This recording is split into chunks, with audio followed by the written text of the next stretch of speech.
அஸ்ஸலாமு அலைக்கும் வரஹ்மத்துல்லாஹி வரகாத்துஹு. ரசூலுல்லாஹி ஸல்லல்லாஹு அலைஹி வஸல்லம் அவர்கள் சொன்னார்கள், லா யுகல்லிமுல்லாஹு யௌமுல் கியாமா.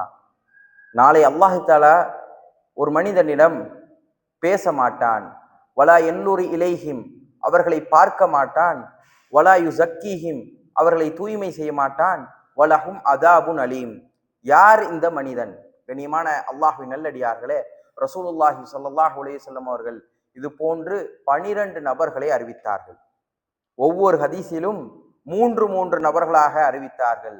அதில் முதல் நபர் யார்? தன்னுடைய வயோதிக காலகட்டத்திலே விபச்சாரம் செய்யக்கூடிய ஒரு மனிதனை ரசூலுல்லாஹி ஸல்லல்லாஹு அலைஹி வஸல்லம் அவர்கள் சொன்னார்கள். வயோதிக காலகட்டத்தில் யார் விபச்சாரம் செய்கின்றானோ அவனை அல்லாஹ் தஆலா நாளை மறுமை நாளிலே அவனோடு பேச மாட்டான், அவனை பார்க்க மாட்டான், அவனை தூய்மை செய்ய மாட்டான். அவனுக்கு கடுமையான வேதனை உண்டு ரசூலுல்லாஹி ஸல்லல்லாஹு அலைஹி வஸல்லம் அவர்கள் சொன்னார்கள். காரணம், வயோதிக காலம் என்பது அல்லாஹ்வின் பக்கம் மீளக்கூடிய ஒரு காலகட்டம்.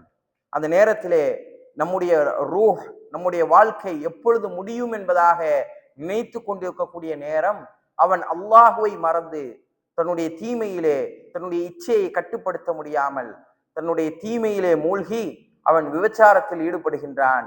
அதனால் அல்லாஹ் தஆலா நாளை மறுமை நாளிலே அவனோடு பேச மாட்டான், அவனை பார்க்க மாட்டான், அவனை தூய்மை செய்ய மாட்டான். வலஹும் அதாபுன் அலீம், அவனுக்கு கடுமையான வேதனை உண்டு என்பதாக ரசூலுல்லாஹி ஸல்லல்லாஹு அலைஹி வஸல்லம் அவர்கள் சொன்னார்கள். கண்ணியமான அல்லாஹ்வின் நல்லடியார்களே, இது போன்ற தீமைகளிலிருந்து அல்லாஹ் தஆலா உங்களையும் என்னையும் பாதுகாக்கட்டும். அஸ்ஸலாமு அலைக்கும் வரஹ்மத்துல்லாஹி வபரகாத்துஹு.